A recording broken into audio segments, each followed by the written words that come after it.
നമസ്കാരം. തെരഞ്ഞെടുപ്പിന് ഇനി ദിവസങ്ങൾ മാത്രമാണ് ബാക്കി നിൽക്കുന്നത്. കേരളം ഒറ്റുനോക്കുന്നത് അതിർത്തി ഗ്രാമമായ പാറശാല നിയോജകമണ്ഡലത്തിലെ മത്സരരംഗമാണ്. ഇത്തവണ വികസിത കേരളം എന്ന മുദ്രാവാക്യത്തോടെ അല്ലെങ്കിൽ ആ ലക്ഷ്യത്തോടെ NDA പാറശാല നിയോജകമണ്ഡലത്തിലായി സമർപ്പിച്ചിരിക്കുന്നത് ഒരു യുവത്വത്തെയാണ്. ഇന്ന് നമ്മൾ പരിചയപ്പെടുന്നത് NDA സ്ഥാനാർത്ഥിയായിട്ടുള്ള അഡ്വക്കേറ്റ് ഗിരീഷ് നെയ്യാറിനെയാണ്. വികസിത കേരളം എന്ന ലക്ഷ്യത്തോടെ ഇത്തരത്തിലൊരു സ്ഥാനാർത്ഥി, സംരംഭകനാണ്, നിരവധി വിദ്യാർത്ഥി ഗണങ്ങൾ അല്ലെ ശിക്ഷകണങ്ങളുള്ള ഒരു അധ്യാപകനാണ്. ഈ നിലയിലേക്കാണ് ഗിരീഷ് നെയ്യാറിനെ നമ്മൾ മനസ്സിലാക്കിയത്. സാധാരണക്കാർ ജനങ്ങൾക്ക് അല്ലെങ്കിൽ ഇപ്പോഴുള്ള പാറശാല നിയോജകമണ്ഡലത്തിലെ ഒരാൾക്ക് ആരാണ് ഗിരീഷ് നെയ്യാർ?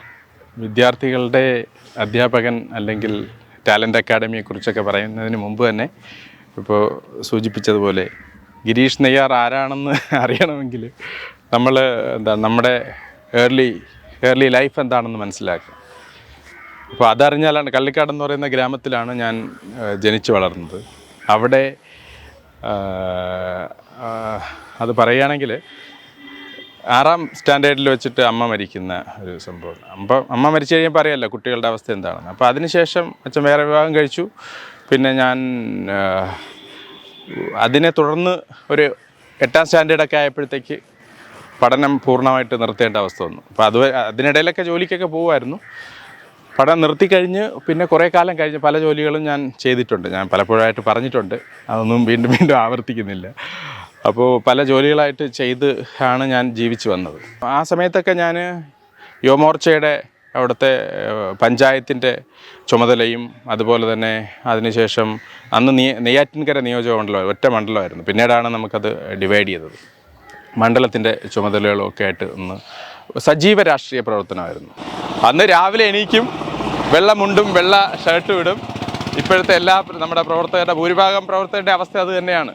അപ്പോൾ അവരെ പോലെ തന്നെ രാവിലെ ഇറങ്ങി ആദ്യം പോകുന്നത് മങ്കാരമുട്ടം മഹാദേവ ക്ഷേത്രം എന്ന് പറയുന്ന ക്ഷേത്രമുണ്ട് നമ്മുടെ അവിടെ, ശിവക്ഷേത്രം. അവിടെ പോയിട്ട് തൊഴുത് നമ്മുടെ കാര്യങ്ങളൊക്കെ പറഞ്ഞിട്ട് രാവിലെ എല്ലാ യൂണിറ്റുകളിലും പോകും.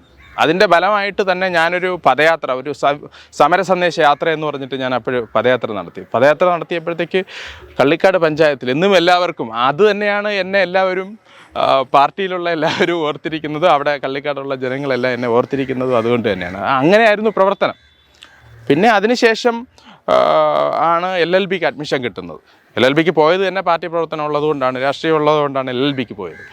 അപ്പോൾ പോയ സമയത്ത് LLBക്ക് അഡ്മിഷൻ കിട്ടിയ 2004 ആണ് പിന്നെ മുഴുവൻ സമയവും ഞാൻ പഠനമായിട്ട്, പിന്നെ കെട്ടിടത്തിൻ്റെ പണിയൊന്നും എടുത്ത് ചെയ്യാൻ പറ്റാത്ത അവസ്ഥയായി.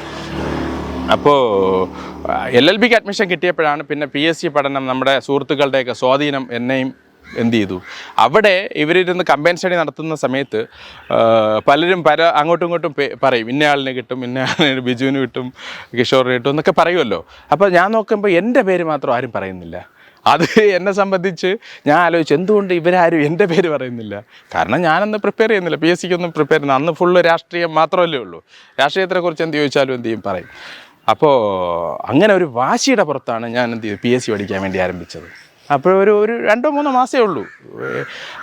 അത് പെട്ടെന്ന് തന്നെ, പക്ഷെ നമ്മളൊരു കാര്യം തീരുമാനിച്ചാൽ അത് തീരുമാനമായിരിക്കും. അങ്ങനെ അവിടെ നിന്ന് കള്ളിക്കാട് നിന്ന് നേരെ തിരുവനന്തപുരത്തേക്ക് വന്ന് അവിടെ ഒരു വീടെടുത്ത് വേറെ 2 സുഹൃത്തുക്കളെയും കൂടെ കയറ്റിയിട്ട് അവിടെ പഠനം ആരംഭിച്ചു.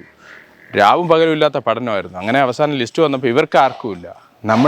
എനിക്കും ഉണ്ടായിരുന്നു, എൻ്റെ കൂടെ ഉണ്ടായിരുന്ന ബിജു എന്ന് പറയുന്ന സുഹൃത്തിനുണ്ടായിരുന്നു. അപ്പോഴും തന്നെ പഞ്ചായത്തിൽ LD ക്ലർക്കായിട്ട് ജോലിയും കിട്ടി. വൈത്തിരി പഞ്ചായത്തിലാണ് കിട്ടിയത്. മനസ്സിലായി. അപ്പോഴും എനിക്ക് യഥാർത്ഥത്തിൽ ഗവൺമെൻറ് ജോലിക്ക് അങ്ങനെ വലിയ താല്പര്യം ഇല്ല. കാരണം പാർട്ടി പ്രവർത്തനമാണ് എൻ്റെ ബ്ലഡിൽ, എന്ന് വെച്ചാൽ സാമൂഹിക രാഷ്ട്രീയ പ്രവർത്തനമാണ്. നാട്ടിലെല്ലാവരുമായിട്ടും എന്ത് ചെയ്യുക, ഇരിക്കുക, നമ്മളെ കൊണ്ട് പറ്റുന്ന സഹായങ്ങൾ ചെയ്യുക.